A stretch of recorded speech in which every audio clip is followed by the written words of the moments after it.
Hello, my name's Kerry.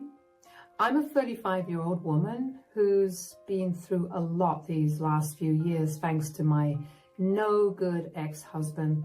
Thankfully, I never have to deal with him again, but I do want to share my story with whoever's willing to listen.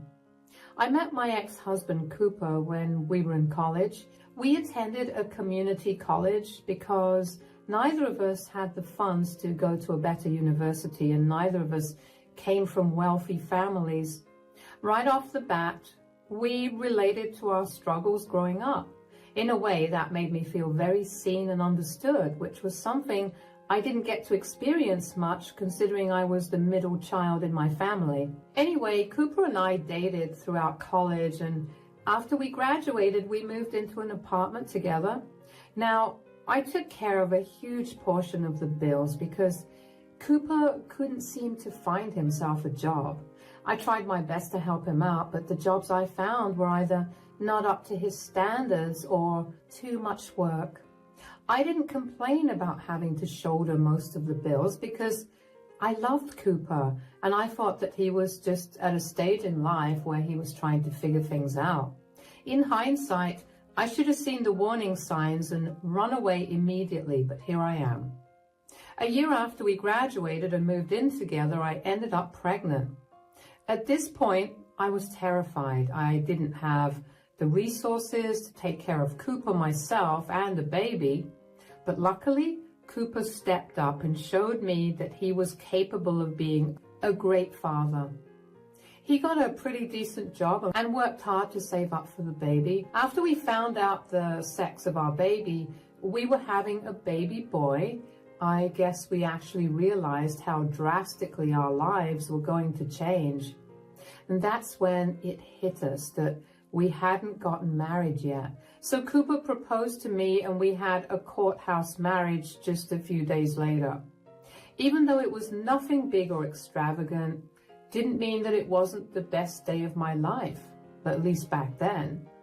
My son, Chris, was born shortly after that at a healthy weight of 7 pounds and 6 ounces. One look at his precious face and I knew that there was no way that I was going to let anything or anyone hurt him. Cooper was an amazing father right off the bat. I never fought with him about his responsibilities, and he made sure to take care of me as well as the baby. I fell even deeper in love with him by this point. We were still struggling financially, but we were a lot happier than we were before. 2 years after Chris was born, Cooper's mom passed away. I wasn't exactly close to her, but she was a good woman. Chris was not close to his mother at all, but he still grieved her loss. The only good thing that came out of her passing was that she left Chris her house. That house had been passed down to her by Cooper's great-grandmother, so while it was a relatively new ancestral home, the only thing we really looked for was the fact that the house was fully paid off. We moved into that home once everything regarding Cooper's mom's death was settled, and began our new lives there. Initially, things were like they always were, but then I began noticing changes in Cooper. He became a lot more sullen and upset.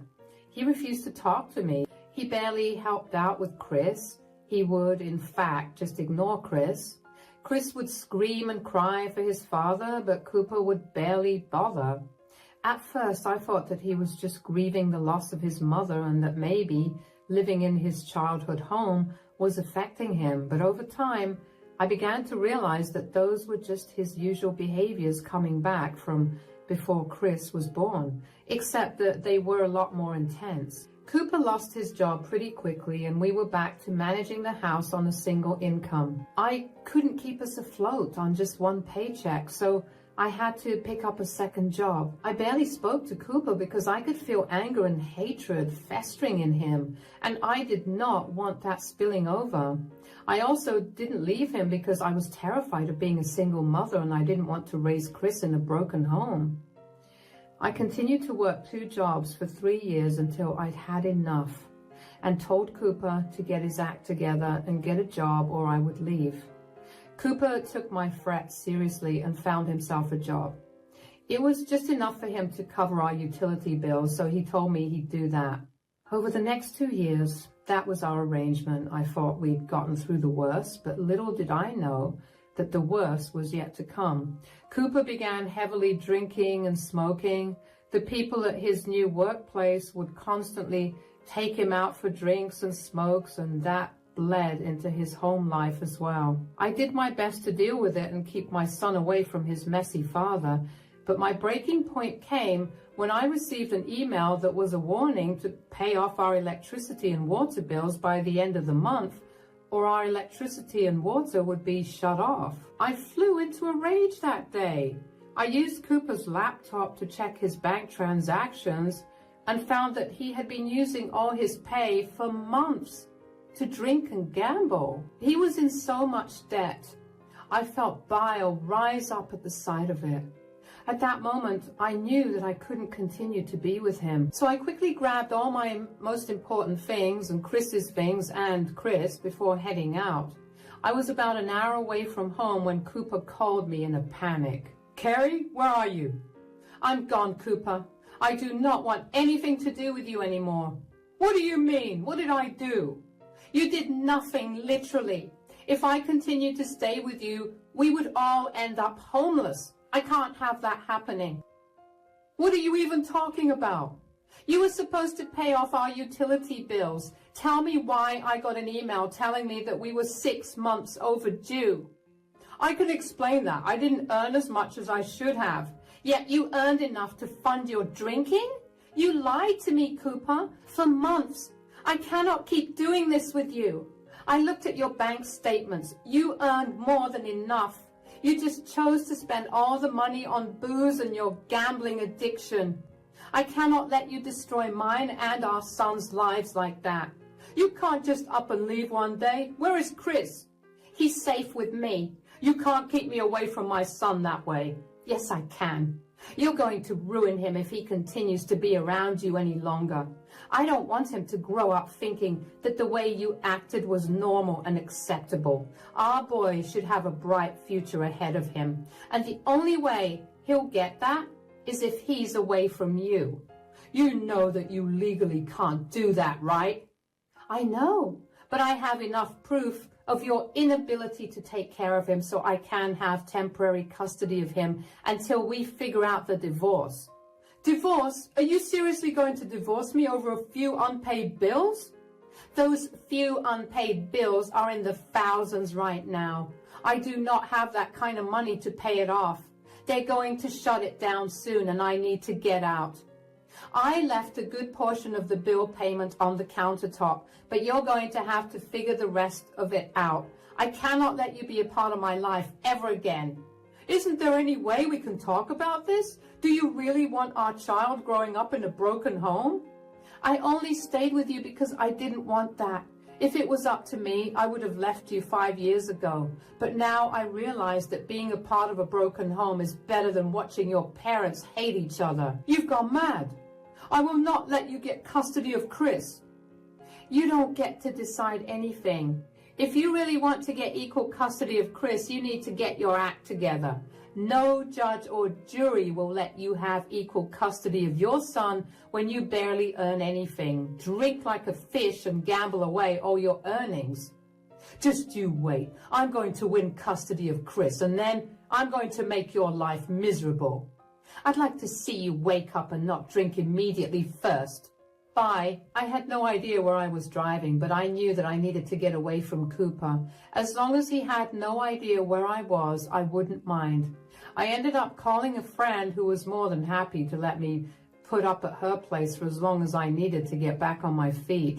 I stayed with her for almost 3 months before I finally had enough money to rent my own apartment. I then began saving up for the divorce. I knew that Cooper was not going to make things any easier for me, so I needed enough money to pay off a good lawyer.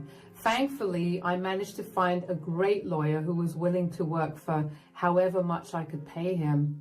It took over a year to get the divorce settled, and once it finally was, I was given full custody of Chris. Cooper had no financial stability and had a history of drinking and gambling, none of which is a stable environment for a child. He was given visitation rights 1 weekend a month. I hated that, but I made peace with that. I continued to work hard until I managed to land myself a pretty good job that allowed Chris and I to live more than comfortably. Chris would visit his dad once a month, and while he wasn't the biggest fan of his father, he never made a fuss about it. I cut off all contact with Cooper, and unless it was to coordinate drop-off and pick-up times for Chris, I didn't bother to talk to Cooper. The arrangement worked for us for 5 years. However, in the 5th year, Chris was about 12 at that time. I began to notice Chris becoming rather scared of going over to his dad's place. I remember I talked to him about it once, but Chris just brushed it off. I didn't push it further, and I forgot about it, which is something I deeply regret. This odd behavior of Chris's continued for a year, and I never once questioned him again.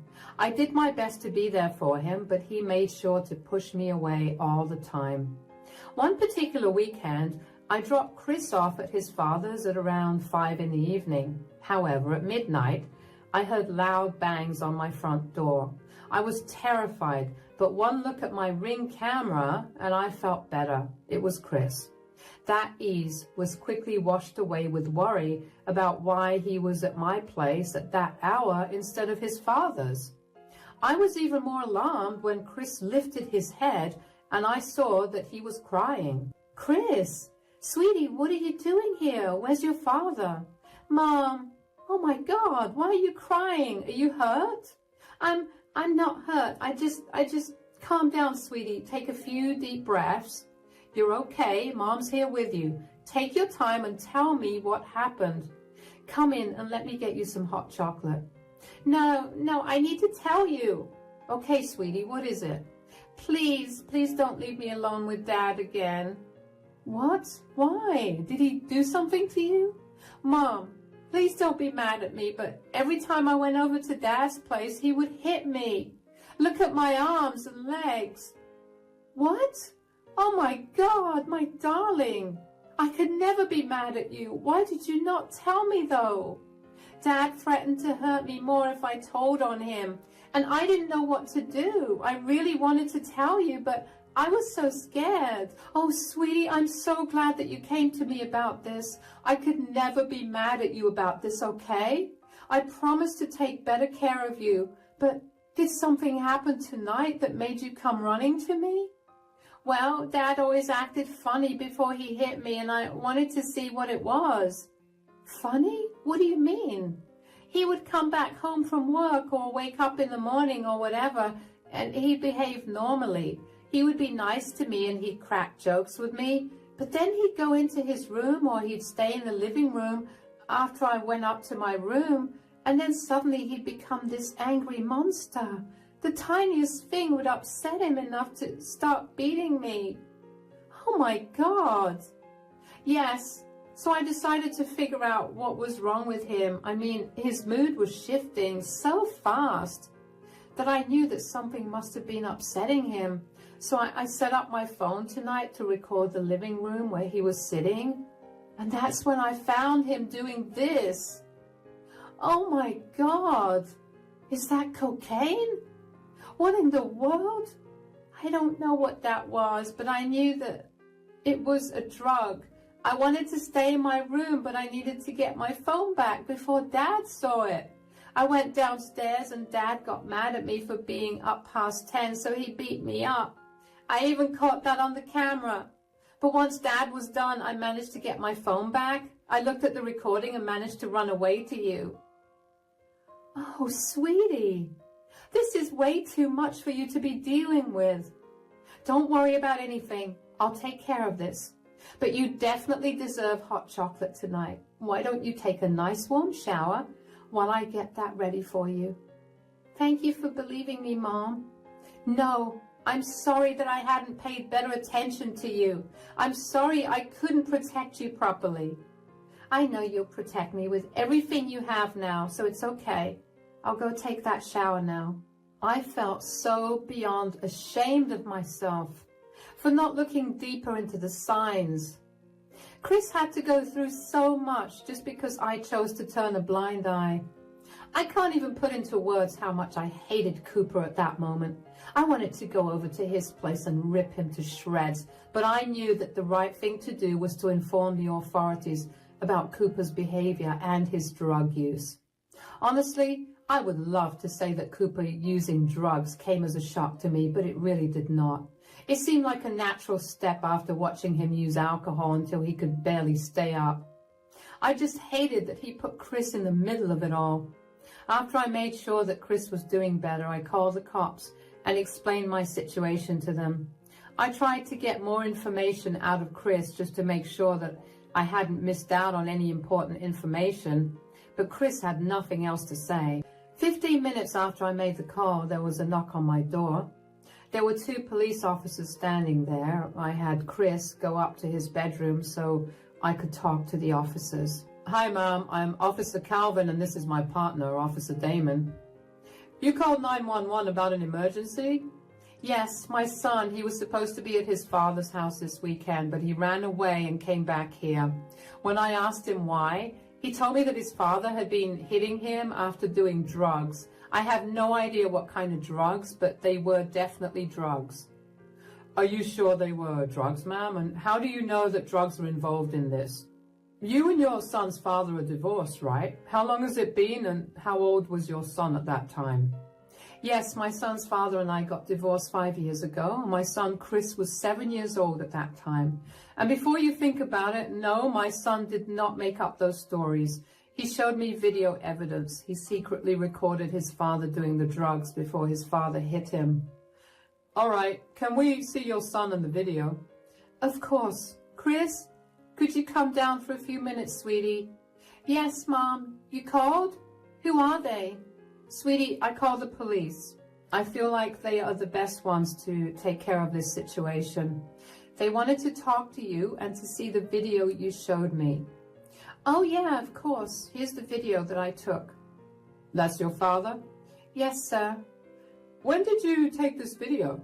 "Just a few hours ago." "How long has he been abusing you? And do you have any idea about how long he's been using drugs?" Dad was granted custody rights only 2 years ago, but he was good to me then. The abuse only started a year and a half ago, and I noticed his odd behavior around then. So I guess he's been using drugs for a year and a half, but I can't be entirely certain." "Well, we have some concerning news for you two. We've actually been looking into this man for a while now." I don't understand. What do you mean?" "For weeks now, we've been getting complaints regarding noises and late-night rendezvous at his place." "Rendezvous?" "A bunch of people have been coming over to his place late at night. After a little profiling, we've identified most of them to be various drug addicts. We've been suspicious that Chris's father was selling drugs, but we never had any concrete evidence of that." "But Chris, you've provided us with all the evidence we've been searching for. I'm so sorry that you had to go through all of that, but I hope you'll feel better knowing that you helped get a drug peddler off the streets." "It's okay, and it's nice to know that I could help somehow." "I'm a little confused. How is this video proof that Cooper is selling? I mean, it's proof that he's using, right?" "It is, but it gives us the chance to get a warrant to search his house.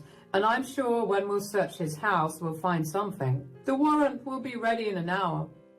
"Why don't the both of you wait in my living room? In exchange, I want to be there with you when you walk into Cooper's place." "That is not a smart idea at all, Miss Rogers." "Yes, Miss Rogers, we don't know how dangerous Cooper really is, and we can't risk you getting hurt."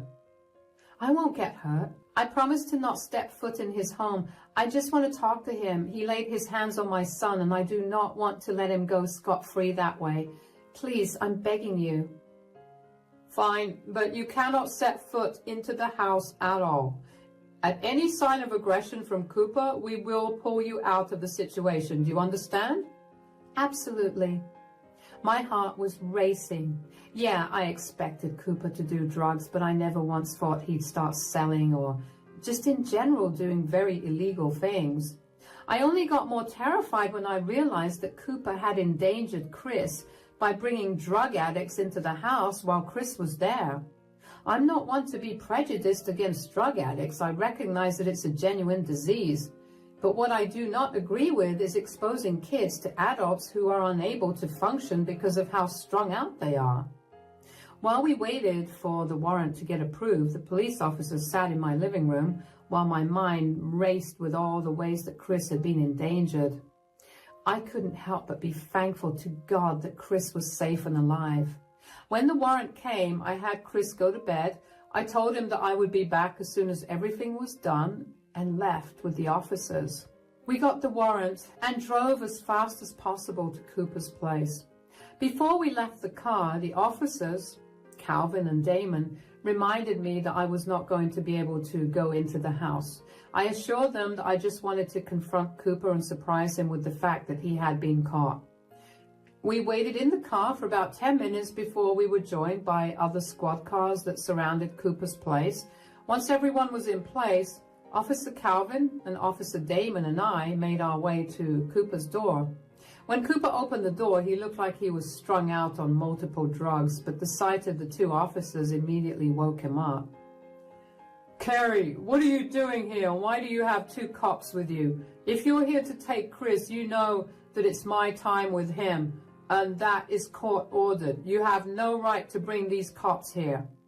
"Oh, I think I have all the right in the world to be standing here with these lovely officers. Where is Chris?" "He's sleeping." "Are you sure? Because last time I checked, he was at my place sleeping in his bed there." "That's a load of nonsense. Is this your strategy, to lie your way into getting full custody of my son?" "I'm not lying about anything. I know about what you've been doing to him." "Oh, and what have I been doing to him?" "I saw the bruises all over his arms and legs. I know that you've been hitting him, and I also know that you've been doing drugs." "Drugs? Are you really reaching that far? You want me arrested just because you want to have custody of Chris?" "I have proof of you doing drugs." "Officers, I'm sure there's a better way to use our tax money instead of listening to some loony lady's claims. Sir, here is a warrant to search your house. We do have reason to believe that what Miss Rogers is saying is true." "You can't be serious. I don't want you in my house or looking into my things." "Sir, this is necessary, and if you resist, we will force our way in. We're asking you peacefully to allow us into your house." "This is crazy. What kind of evidence do you even have? For all you know, Carrie could have edited something and made it look like me. You have no idea how foul and crazy this lady is. She literally left me because she was delusional enough to think that she could do better than me." "I was not being delusional. You were a horrible person to be around. You always drank and constantly smelled of smoke. You lied to me for years about where you were spending your money, and you almost made us homeless. Why would I want to stay with someone like that?" "Regardless of your personal issues, there have also been reports by neighbors in this area of loud noises and late-night meetings happening at your place. That, coupled with the evidence that Ms. Rogers brought us, has allowed us to make sure that there's nothing illegal happening here. If you truly haven't been doing anything bad in here, you have nothing to worry about. At best, we'd only request you to be careful with loud noises past 10 o'clock. "They're right, Cooper.